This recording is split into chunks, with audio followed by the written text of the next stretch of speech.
Hello दोस्तों, कैसे आशा करते हैं आप सब ठीक होंगे। तो आज की कहानी भगवान की मर्जी, जीवन का सीख देने वाली कहानी है दोस्तों। तो कहावत सुने होंगे, भगवान की मर्जी के बिना एक पत्ता नहीं हिलता। तो दोस्तों, इसी के आधारित एक कहानी हम सुनाने जा रहे हैं। हम भगवान की मर्जी कहानी सुनाने जा रहे हैं। यह कहानी अपनी ज़िंदगी की समस्याओं को निदान करके त्रस्त एक ऐसे व्यक्ति की है जो दिन भर भगवान से शिकायत करता रहा है। एक दिन उसकी मुलाकात भगवान से हो जाती है। फिर क्या होता, ये जानने के लिए कहानी को अंत तक सुनिएगा दोस्तों। तो कहानी सुनाने से पहले लिखे कमेंट बॉक्स में जय माता दी। एक आदमी मंदिर में सेवक था। उसका काम मंदिर की साफ सफाई करना था। भक्तों और श्रद्धालुओं द्वारा दिए गए दान में से थोड़ा बहुत उसे मंदिर के पुजारी के द्वारा दे दिया जाता। इसी से उसकी गुजर बसर चल रही थी। वह अपनी ज़िंदगी से बहुत परेशान और दुखी था। मंदिर में काम करते करते वह दिन भर अपनी ज़िंदगी को लेकर शिकायतें करता रहता। एक दिन शिकायत करते हुए वह भगवान से बोला, भगवान जी, आपकी ज़िंदगी कितनी आसान है। आपको बस एक जगह आराम से खड़े रहना होता है। मेरी ज़िंदगी को देखो, कितनी कठिन ज़िंदगी जी रहा हूँ मैं। दिन भर कड़ी मेहनत करता हूँ, तब कहे 2 जून की 2 वक्त की रोटी नसीब होती है। काश मेरी ज़िंदगी भी आपकी तरह होती। उसकी बात सुनकर भगवान बोले, तुम जैसा सोच रहे हो वैसा नहीं है। मेरी जगह रहना बिल्कुल आसान नहीं है। मुझे बहुत सारी चीज़ें देखनी पड़ती है, बहुत सी व्यवस्थाएं करनी पड़ती है। ये हर किसी के बस की बात नहीं है। भगवान जी, कैसी बात कर रहे हैं आप? आपका काम आसान ही तो है। आपकी तरह तो मैं भी दिन भर खड़े रह सकता हूँ। इसमें कौन सी बड़ी बात है? मंदिर का सेवक बोला, तुम नहीं कर पाओगे। इस काम में बहुत धैर्य की आवश्यकता पड़ती है। भगवान बोले, मैं ज़रूर कर पाऊँगा। आप मुझे एक दिन अपनी ज़िंदगी जीने दीजिए। आप जैसा बताएंगे मैं वैसा ही करूँगा। मंदिर का सेवक जिद करने लगा। उसकी जिद के आगे भगवान मान गए और बोले, ठीक है, आज पूरा दिन तुम मेरी ज़िंदगी जियो। मैं तुम्हारी ज़िंदगी जीता हूँ, लेकिन मेरी ज़िंदगी जीने के लिए तुम्हें कुछ शर्तें माननी होगी। मैं हर शर्त मानने को तैयार हूँ भगवान जी। सेवक बोला, ठीक है, तो ध्यान से सुनो। मंदिर में दिन भर बहुत से लोग आएंगे और तुमसे बहुत कुछ कहेंगे। कुछ तुम्हें अच्छा बोलेंगे तो कुछ तुम बुरा। तुम्हें हर किसी की बात चुपचाप एक जगह मूर्ति की तरह खड़े रहकर धैर्य के साथ सुननी है और उन पर कोई प्रतिक्रिया नहीं देनी है। सेवक मान गया। भगवान और उसने अपनी ज़िंदगी एक दिन के लिए वापस में बदल दी। सेवक भगवान की जगह मूर्ति बनकर खड़ा हो गया। भगवान मंदिर की साफ सफाई का काम निपटाकर वहाँ से चले गए। कुछ समय बीतने के बाद मंदिर में एक धनी व्यापारी आया। भगवान से प्रार्थना करते हुए वह बोला, भगवान जी, मैं एक नई फैक्ट्री डाल रहा हूँ। मुझे आशीर्वाद दीजिए कि यह फैक्ट्री अच्छी तरह चले और मैं इससे अच्छा मुनाफा कमाऊँ। प्रार्थना करने के बाद वह प्रणाम करने के लिए नीचे झुका तो उसका सिर बटुआ गिर गया। जब वह वहाँ से जाने लगा तो भगवान की जगह खड़े मंदिर के सेवक का मन हुआ कि उसे बता दे कि उसका बटुआ गिर गया है, लेकिन शर्त अनुसार उसे चुप रहना था।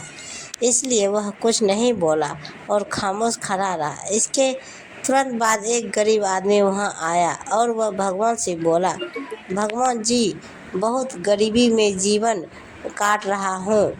परिवार का पेट पालना है, माँ की दवाई की व्यवस्था करनी है। समझ नहीं पा रहा हूँ कि इतना सब कैसे करूँ। आज देखो, मेरे पास बस 1 रुपया है। इससे मैं क्या कर पाऊँगा? आप ही कुछ चमत्कार करो और मेरे लिए धन की व्यवस्था कर दो। प्रार्थना करने के बाद जैसे ही वह जाने को हुआ, उसे नीचे गिरा व्यापारी का बटुआ दिखाई दिया। उसने बटुआ उठा लिया और भगवान को धन्यवाद देते हुए बोला, भगवान जी, आप धन्य हैं। आपने मेरी प्रार्थना इतनी जल्दी सुन ली। इन पैसों से मेरा परिवार कुछ दिन भोजन कर सकता है। माँ की दवाई की भी व्यवस्था हो जाएगी।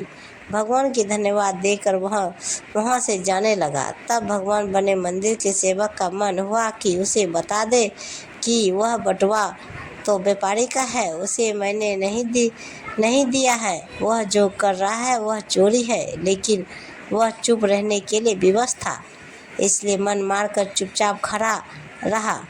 मंदिर में आगे आने वाले तीसरा व्यक्ति एक नाविक था। वह 15 दिन के लिए समुद्री यात्रा पर जा रहा था। भगवान से उसने प्रार्थना की कि उसकी यात्रा सुरक्षित रहे और वह सकुशल वापस आ सके। वह प्रार्थना कर ही रहा था कि धनी व्यापारी वहां आ गया। वह अपने साथ पुलिस भी लेकर आया था। नाविक को देखकर वह पुलिस से बोला, मेरे बाद ये मंदिर में आया है, जरूर इसने ही मेरा बटुआ चुराया होगा, आप इसे गिरफ्तार कर लीजिए। पुलिस नाविक को पकड़कर ले जाने लगी। भगवान बने आदमी को अपने सामने होता हुआ ये अन्याय सहन नहीं हुआ। शर्त अनुसार उसे चुप रहना था, लेकिन उसे लगा कि बहुत गलत हो चुका है। यदि अब मैं चुप रहा तो एक बेकसूर आदमी को व्यर्थ में ही सजा भुगतनी पड़ेगी। उसने अपनी चुप्पी तोड़ते हुए कहा, आप गलत व्यक्ति को पकड़ कर ले जा रहे हैं। ये बटुआ इस नाविक ने नहीं, बल्कि उसके पहले आए गरीब व्यक्ति ने चुराया है। मैं भगवान हूँ और मैंने सब देखा है। पुलिस भगवान की बात कैसे नहीं मानती। उनकी बात मानकर उन्होंने नाविक को छोड़ दिया और उस गरीब आदमी को पकड़ लिया जिसने बटुआ लिया था। शाम को जब भगवान वापस आए तो मंदिर के सेवक ने पूरे दिन का वृत्तांत सुनाते हुए उन्हें गर्व के साथ बताया कि आज मैंने एक व्यक्ति के साथ अन्याय होने से रोका। देखिए, आपकी ज़िंदगी जीकर आज मैंने कितना अच्छा काम किया है। उसकी बात सुनकर भगवान बोले, ये तुमने क्या किया? मैंने तुमसे कहा था कि चुपचाप मूर्ति बनकर खड़े रहना, लेकिन वैसा ना कर तुमने मेरी पूरी योजना पर पानी फेर दिया। उस धनी व्यापारी ने बुरे कर्मों द्वारा इतना धन कमाया है। यदि उसमें से कुछ पैसे गरीब आदमी को मिल जाते तो उसका भला हो जाता और व्यापारी के पाप भी कुछ कम हो जाते। जिस नाविक को तुमने समुद्री यात्रा पर भेज दिया है, अब वह जीवित वापस नहीं आ पाएगा। समुद्र में बहुत बड़ा तूफान आने वाला है। यदि वह कुछ दिन जेल में रहता तो कम से कम बच जाता।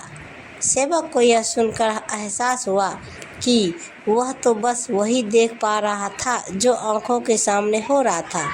उन सब के पीछे की वास्तविकता को वह देख ही नहीं पा रहा था। जबकि भगवान जीवन के हर पहलू पर विचार अपनी योजना बनाते हैं और लोगों को जीवन को चलाते हैं। तो इस कहानी से हमें दोस्तों क्या सीख मिलती है? हम सब भी भगवान की योजनाओं को समझ नहीं पाते। जब हमारे साथ कुछ गलत हो रहा होता है या हमारे हिसाब से कुछ नहीं हो रहा होता है तो अपना धैर्य खोकर हम भगवान को दोष देने लगते हैं। हम ये समझ नहीं पाते कि इन सब के पीछे भगवान की कोई न कोई योजनाएं छुपी हुई होती है। ऐसे समय में हमें भगवान पर विश्वास रखकर धैर्य धारण करने की आवश्यकता है। इसलिए चिंता ना करें। यदि आपकी मर्जी से कुछ नहीं हो रहा है तो इसका अर्थ है कि वह भगवान की मर्जी से हो रहा है और भले से ही देर से ही सही, भगवान की मर्जी से सब अच्छा ही होता है। तो कहानी दोस्तों यह समाप्त होती है। तो प्रेम से बोलिए जय माता दी, हर हर महादेव। तो यह कहानी आप सबको दोस्तों कैसी लगी कमेंट बॉक्स में हमें ज़रूर बताइए। और ऐसी कहानियाँ सुनने के लिए हमारे चैनल को अभी तक जो भी सब्सक्राइब नहीं किए हैं वो हमारे चैनल को फटाफट सब्सक्राइब कर लें और बेल आइकन घंटी जरूर दबाएं ताकि वीडियो में जैसे अपलोड करूँ सबसे पहले आप तक पहुँचे। और दोस्तों अभी ऐसे ही वीडियो देखने के लिए हमारे चैनल को सब्सक्राइब करें और लाइक करें। तो दोस्तों मिलते हैं अगले वीडियो के साथ। तब तक बाय बाय दोस्तों, जय हिंद।